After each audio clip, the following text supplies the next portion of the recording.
Imagine this. A 63-year-old man, Brad Smith, in Arizona.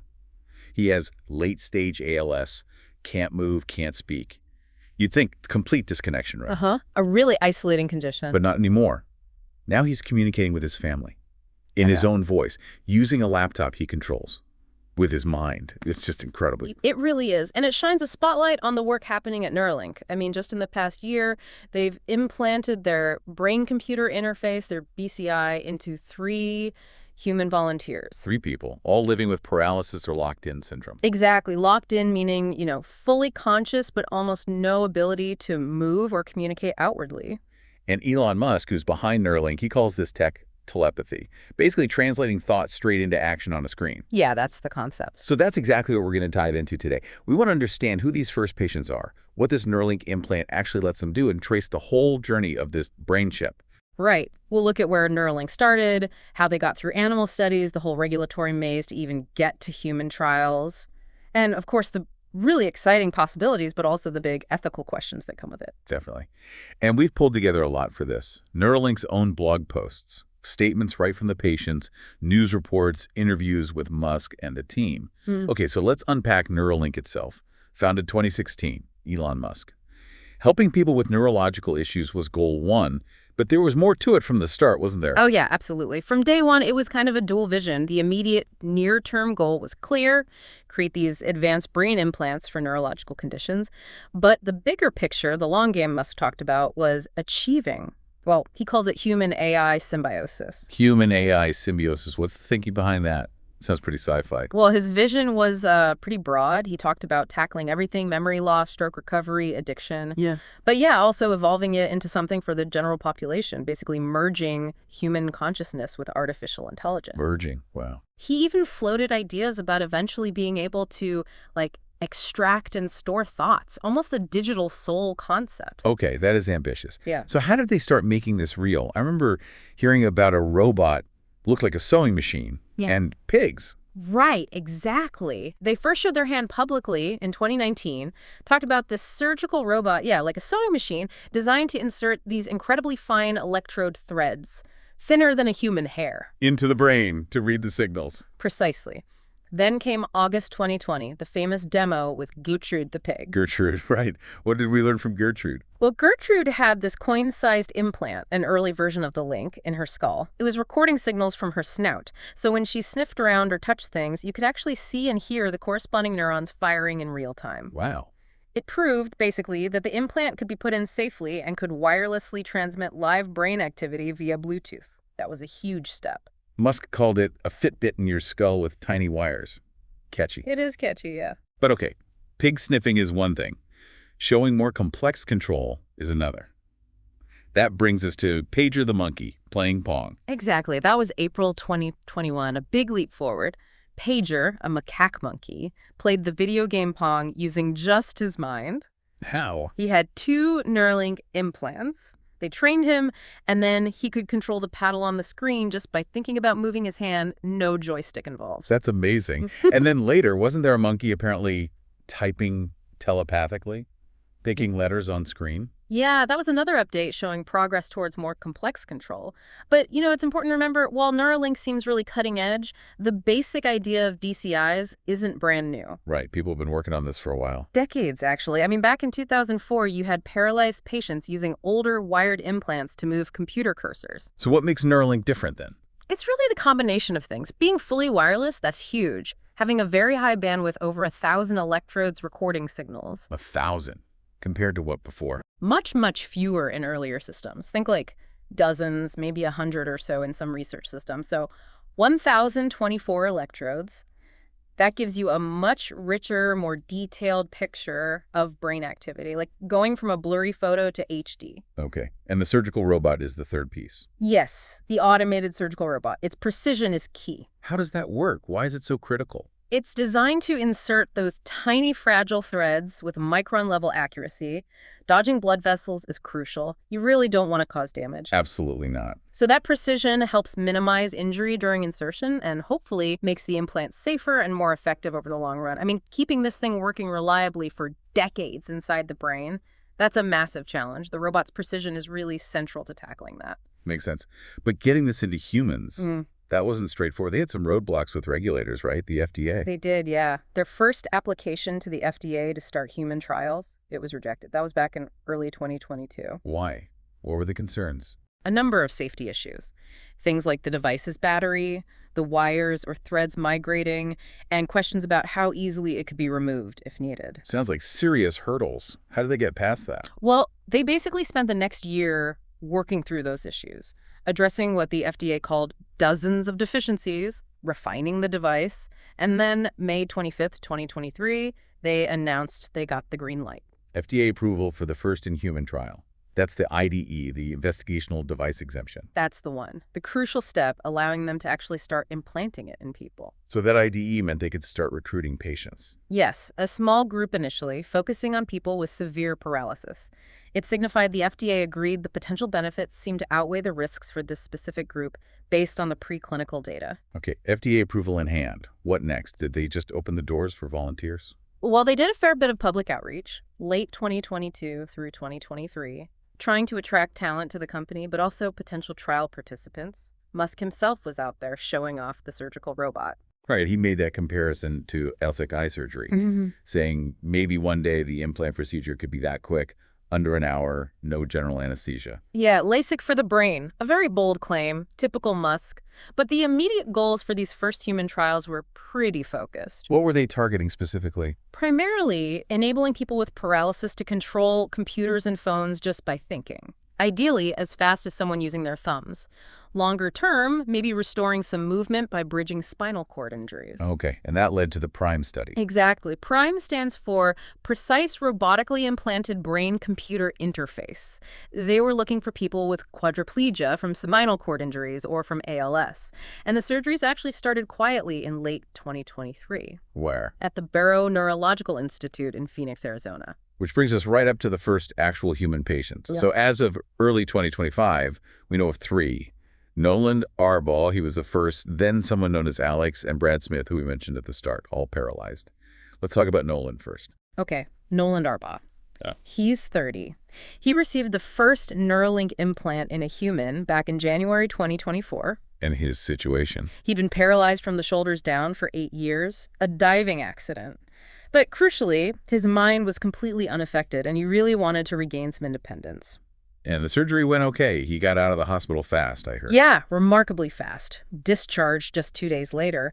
And apparently he was really eager to start working with the Neuralink team to learn how to use it. How does the learning work? He basically learned to control a computer cursor by thinking about moving his hand and also looking where he wanted the cursor to go. He said it felt like using the Force. Huh. Love that comparison. Yeah. And we saw him actually using it, right? Playing chess. Yes.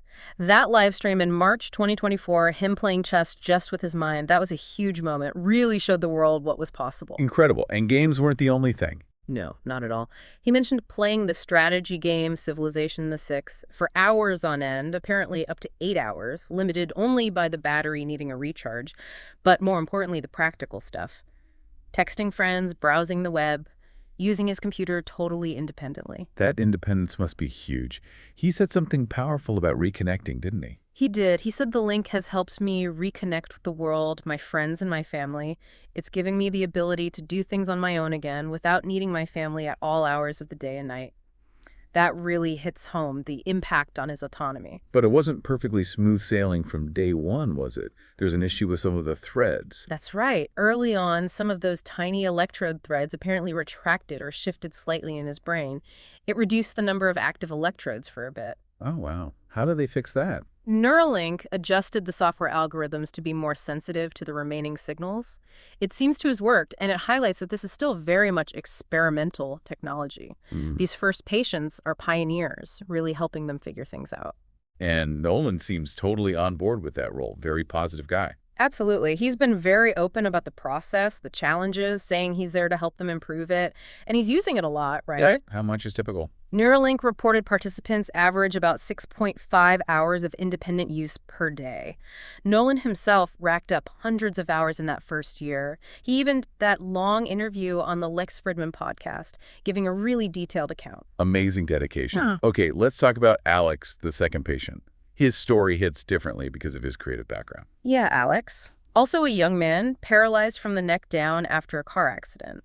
Before the accident, he was really into creative work designing car parts, 3D modeling, graphics. So losing that physical ability must have been devastating for him. You can only imagine. So for him, getting the Neuralink implant, Hmm. it was like reopening that door. What can he do now? For the first time since his accident, he can actually create again, draw, design, all with his mind. By imagining moving a mouse or drawing with his hand, the BCI translates that intent into actions in design software. He's been doing 3D CAD, using Adobe Illustrator, even programming little Arduino microcontrollers, just by thinking. That is unbelievable. He's actually contributing to his family's business again. Yeah, regaining that sense of purpose. He said something like, having the BCI allows me to push the boundaries of what I can create. Fantastic. And wasn't he involved in controlling robotics, too? Yes, that's Project Con-VY. Using the implant to potentially control an assistive robotic arm, there was a demo hinting at a robot arm spelling out Con-V, presumably under his control. The potential there, Yeah. controlling things in the physical world again. Wow. Exactly. For someone like Alex, it's not just practical. It's about restoring a core part of his identity, his confidence. Like Nolan, he's paving the way. And then there's Brad Smith, 63, ALS. His situation was even more extreme, being almost completely locked in. Yeah, Brad's case is profoundly moving. ALS had progressed so far, he had minimal movement left, just slight eye and mouth movement. But his mind, totally sharp. He was an engineer, a businessman. Right. And he desperately wanted to stay connected. Before Neuralink, his only option was this incredibly slow, cumbersome eye tracking system. He had this great quote comparing it to being Batman stuck in a dark room because it needed perfect lighting. Huh. That paints a picture. Mm. So the Neuralink implant must have been revolutionary for him.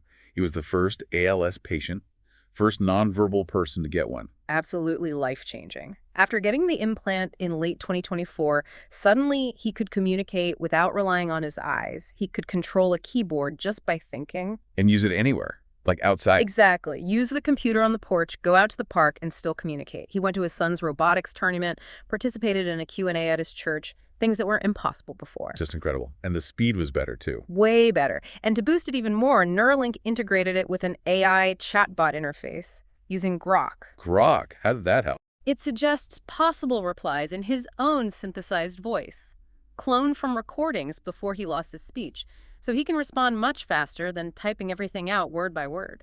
That's brilliant. I heard a funny story about it suggesting a bouquet of carrots. Yeah. Shows the AI can even inject some unexpected humor. But the most stunning thing was probably that video he released. The one where he introduced himself. Yeah, on X, speaking in his AI voice, explaining the tech. And he mentioned he edited the video himself using his mind. Edited the video with his thoughts. Mind-blowing, right? Mm-hmm. He said, ultimately, my experience with Neuralink has been fantastic because it has improved my life. He also spoke about his faith, feeling like it was an answer to prayer. It really shows the humanitarian potential, doesn't it? Giving people their voice back, restoring that connection and dignity. And he wants to take it even further. Yeah, his next goal is working towards more natural speech output, maybe by directly decoding the brain signals related to speech planning. Wow. Okay, so let's get into the nitty-gritty. How does this N1 Link implant actually work? It's coin-sized, sits in the skull. Right. They remove a small piece of skull, about the size of a coin, and the N1 implant sits flush in that cavity. So under the scalp, it's basically invisible. And the threads go from there into the brain. Exactly. These ultra-thin, flexible electrode threads extend from the implant down into the brain tissue.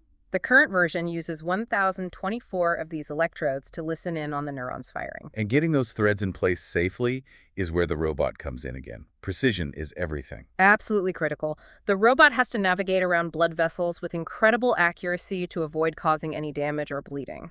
We heard Brad's surgery had minimal bleeding, which is a good sign. Okay, so the electrodes pick up the neural signals. How do those signals get out? The N1 implant itself contains custom chips that amplify and digitize the signals. Then it transmits that data wirelessly. Wirelessly, how? Using Bluetooth Low Energy, sends it straight to an external device, like a laptop or maybe a phone. So the heavy lifting, the interpretation, happens on the computer outside. That's right. Sophisticated algorithms running on the laptop decode those complex patterns of neural firing. They have to learn what specific patterns correspond to the user's intention, like intending to move a cursor left or click a button. It's like learning a unique brain language for each person. Exactly. It's machine learning. The system gets calibrated for each user during a training phase. Noland practiced by just trying to move the cursor around, teaching the system his specific move left signal, his move right signal, and so on. So it's not reading minds in a general sense, it's reading specific motor intentions. Precisely. At least for now. And while typing speed might still be slower than, say, using your hands, it's clearly life-changing for these users. Other BCI research has shown speeds up to 90 characters a minute, so the potential is there. And the fact that Neuralink patients are using it for hours every day suggests it's pretty robust. Yeah, and combining it with AI prediction, like Brad does with Grok, can really speed things up. The wireless, fully internal aspect seems like a huge deal compared to older tech. Massive. No wire sticking out means more freedom, less infection risk. They can use it anywhere at home, outside. Brad's Batman in a dark room comment really highlights that freedom from constraints. And charging is simple, too. How do they charge it? Inductively, like you charge a smartwatch. Just place a charger over the implant site on the head. Clever. And Neuralink isn't stopping here, are they? They're talking upgrades. Oh yeah, constant iteration.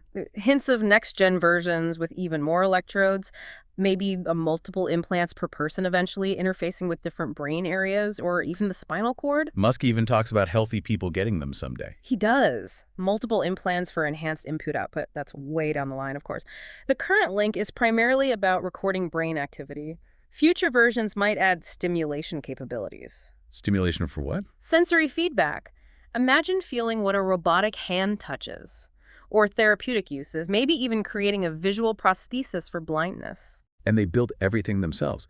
The implant, the robot, the software. The whole stack, yeah. The R1 robot is key to their vision of making the surgery fast and safe under an hour, eventually maybe like LASIK. So for Noland, Alex, Brad, living with this means having a digital channel for their intentions. Controlling software like it's an extension of themselves. Pretty much. A digital conduit. There's a learning curve, sure, but it seems to become quite natural, opening up worlds of communication, creation, independence that were closed off before. Okay, let's zoom out now to Elon Musk's bigger picture. Medical uses are the focus now, but he's clearly aiming for something much broader, this human-AI symbiosis thing. Right, that's central to his long-term view. His core argument is about bandwidth. Humans, he says, input and output information incredibly slowly compared to computers, especially advanced AI. Like typing or talking versus digital processing speeds. Exactly. He worries the speed difference, this bottleneck, will leave humans behind as AI gets smarter and faster. He's literally said the AI might just get bored waiting for us. So Neuralink is the proposed solution, a high-speed connection. That's the idea, a high-bandwidth interface directly connecting our brains to digital intelligence. He thinks this symbiosis is crucial for humanity to stay relevant, to maintain some control over our future with AI. He's talked about billions of people potentially connected, forming a kind of democratized superintelligence. That's wild. It's definitely ambitious. He sees it as a way to merge collective human will with AI's power, guiding the future together, rather than AI just taking off on its own. He also talks a lot about memory. Memory, how so? Fixing memory loss, sure, but also enhancing memory, saving memories externally, replaying them. Even the idea of eventually uploading consciousness or memories. That digital soul idea again. And he thinks Neuralink could replace our phones someday. That's one prediction, yeah. Direct neural access to information and computation. He's even thrown out numbers, suggesting maybe hundreds of millions of elective users in a couple of decades once it's proven safe and effective. That timeline seems optimistic, maybe. Well, he does tend to be optimistic on timelines. Yeah. He's estimated maybe less than 10 years for the first consumer-ready enhancement implants, though realistically most experts think 10-15 years, if not longer, is more plausible. But he's very clear. The priority now is medical. Right. The assistive BCI for paralysis is the beachhead, as he calls it, then other therapies. Exactly. Restore lost function first. Optional enhancements for healthy people are much further down the road, but he paints a picture of future potential. Fixing hormonal issues, mood disorders, maybe even brain-to-brain communication. Expanding senses, too. Yeah, he's listed a whole range. Paralysis, blindness, hearing loss, pain, seizures, strokes, brain damage, reconnecting spinal cords. It's a comprehensive list of ambitions. And this all ties back to his concern about uncontrolled AI. Merging with AI is the way to avoid being left behind. That seems to be a core motivation for him, becoming these futuristic cyborgs, as he puts it, to co-evolve with AI and steer our collective destiny. His statements definitely get mixed reactions, awe, skepticism. Yeah, you see both. But some of his earlier, seemingly wild ideas, like restoring motion via spinal implants. Other researchers are making progress there now. That's true. Research in Switzerland, for example. And while his timelines for human trials were initially off, they are happening now. And his big claims certainly generate buzz and investment, which is vital. Okay. That idea of consensual telepathy between users, Yeah. that's still firmly sci-fi for now, right? Oh, absolutely. Far beyond current tech. But But it shows the direction of his thinking the brain as the next frontier for connectivity. Direct mind-to-mind communication. it's quite a vision. Yeah. Okay, so building on that, let's talk more broadly about the exciting possibilities, maybe some speculative futures for BCI tech. For sure. Beyond the immediate medical wins, the potential is vast. Communication, obviously. Freeing locked-in people like Brad is huge. But imagine faster, more seamless communication for everyone. Maybe direct decoding of speech before you even speak it. Like thinking your message instead of typing or talking. Potentially, yeah. High bandwidth BCIs could theoretically allow communication faster than our physical limits. And then there's Musk's literal telepathy idea. Mind to mind, that's still way out there, but it's on the horizon of possibilities. Then there's controlling devices. We see Noland, Alex, Brad with computers. But this could expand massively. Well, absolutely. Smart homes, wheelchairs, vehicles, robots. Musk's idea of controlling the Tesla Optimus robot, think about avatar tech controlling a remote body. Like in the movies? Kinda, yeah. Nearer term, though, is assistive robotics, like that robotic arm in Project Convoy, giving people back physical interaction with the world. What about memory? You mentioned restoring function, but also enhancing it, saving memories. Right. Helping with Alzheimer's is one potential therapeutic goal, but enhancing normal recall, maybe? The idea of the Neuralink acting like an external hard drive for your brain, saving information. Musk's upload your memories idea. Nola mentioned Black Mirror, being a bit wary of that one. Haha, yeah, understandable. But animal research has shown memory recall triggered by stimulation. So the basic neuroscience isn't totally out there. Further out, you could speculate about interfacing with the hippocampus for forming new memories or maybe even downloading skills. Downloading skills, like the Matrix. We're deep in speculation now. But yeah, that's the kind of far future idea people float. And it links to concepts like preserving memory for digital immortality. Okay, back to slightly narrower term. Enhancing normal cognitive function, like brain upgrade. It's a big one. Could you boost attention, focus, maybe calming stimulation for anxiety or meditation? People talk about mathematical or artistic plugins. Plugins for your brain. Figuratively speaking, Musk imagines thinking in richer ways, like full concepts or images transmitted instantly. Concrete examples, maybe instant mental arithmetic or real-time language translation happening right in your head via the implant. That really starts blurring the lines between human and machine intelligence. It does, which brings us to direct integration with AI and the internet. Google in your head, but faster, as some people say. Sort of, yeah. Instant, thought-based access to online knowledge, or seamless interaction with AI assistants like Grok, which is already helping Brad. Future AI could feel like a second cognitive resource for Neuralink users. Like Jarvis from Iron Man. Maybe. It raises ethical questions, of course, AI knowing your thoughts. But the upside in terms of knowledge access and processing speed, it's huge. It addresses that speed mismatch Musk talks about. And it's not just motor and cognitive stuff. Therapeutic uses for mental health, depression, anxiety. Definitely a major potential area. Building on things like deep brain stimulation, DBS, which is already used for Parkinson's and depression, Neuralink could make it much more precise. Oh. By reading brain signals in real time and then delivering targeted stimulation only when needed. A closed-loop system. Imagine a device sensing the neural patterns of a depressive episode starting and gently stimulating to alleviate it. Or modulating reward pathways for addiction or fear centers for anxiety. Do the current links do stimulation? Not enabled for these first patients, as far as we know. It's focused on recording. But the hardware capability is likely there or planned for future versions. This kind of closed-loop neuromodulation could be revolutionary for mental health care. It's dizzying stuff. These possibilities seem aspirational, but the progress with the first patients in just a year is really encouraging. It is. And remember, Neuralink isn't alone. Stanford researchers got that 90 characters per minute typing BCI. Synchron has a less invasive stent-based BCI for texting. Others are working on those brain-spine interfaces for walking. So it's a whole field heating up with Neuralink as a big catalyst. Absolutely. It feels like a renaissance for BCIs. It's not just theory anymore. Elective brain implants for healthy people. Maybe within a decade or two, it's not totally inconceivable anymore. Think about how LSIC or cochlear implants were viewed initially. But all these amazing possibilities, they come with some serious questions, right? Ethical, societal implications. Huge ones. We absolutely have to talk about those. It raises a whole spectrum of cultural, ethical, social issues. Top of the list for many is probably privacy.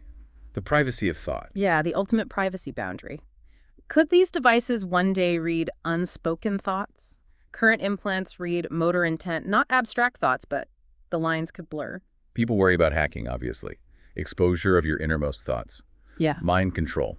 Surveillance. It's a legitimate concern. Someone online asked bluntly, would you let a corporation have direct access to your brain? Data security, user consent, these become paramount. We might need entirely new legal frameworks for neural data. And beyond privacy, what about active malicious use? Hacking the implant itself. Brainjacking, Yeah. Taking control of someone's implant. Highly unlikely with current tech, but if these become widespread, it's a theoretical risk. You'd need incredibly robust security, authentication, fail-safes. Neuralink and Musk are surely aware of this. Then there's the ethics around the research itself. We know Neuralink faced criticism over animal testing. Right.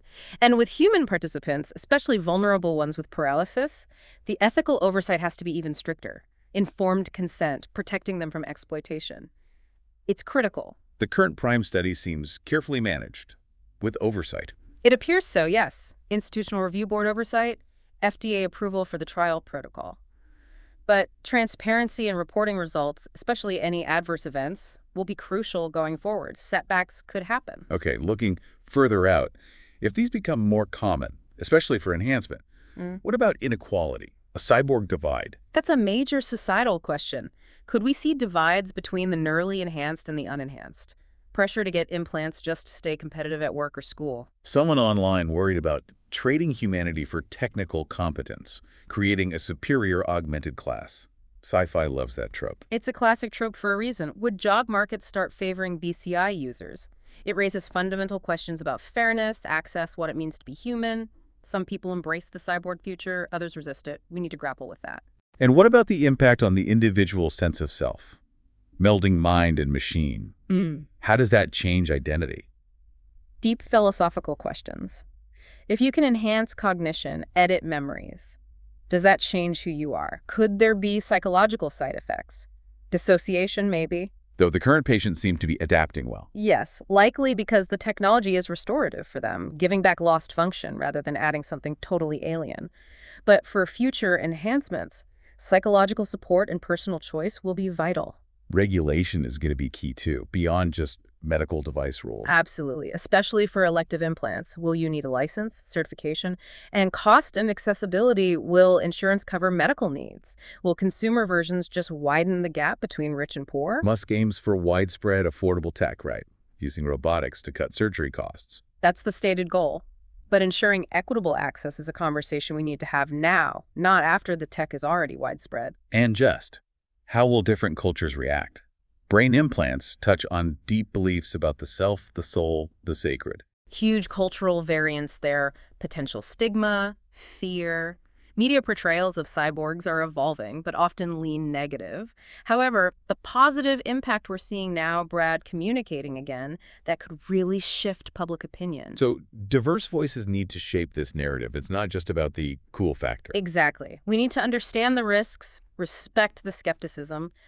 Neuralink, to their credit, has been relatively public-facing compared to some tech efforts, and their progress is definitely spurring competitors. Precision neuroscience, reports of Chinese trials. We're really at the dawn of a new industry here. We are, and there's a huge responsibility to develop it ethically. The fact that we're having these deep discussions now in popular media shows the public is starting to engage with these profound questions. Okay, this has been incredibly comprehensive. Let's try to wrap things up. What are the key takeaways from this deep dive into Neuralink? Well, the progress is undeniable. What Nolan, Alex, and Brad have achieved, it's remarkable. Their stories really show the power of BCIs to overcome huge physical barriers, to give people back their voice, their agency. And Neuralink's journey continues. The PRIME study goes on, focusing on safety, usability. Right. Next steps will likely involve scaling up, refining the surgery, maybe targeting other conditions, and big regulatory hurdles still lie ahead, like getting full FDA approval beyond just the trial exemption. And hovering over it all is Musk's grander vision, human-AI symbiosis, and all the massive questions that raises about our future. Exactly. It's like Nolan said, right? It has already changed my life, but also there's still a lot of work to be done.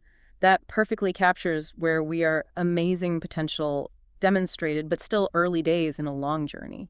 The individual stories are just so powerful, though.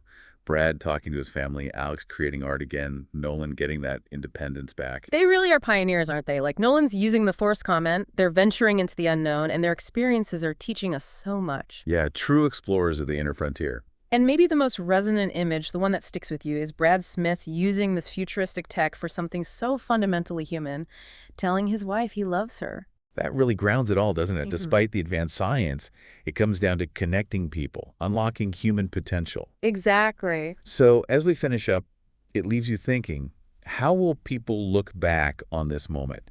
This very early stage of brain-computer interfaces, this intersection of technology and our very definition of self. It's definitely something to keep pondering.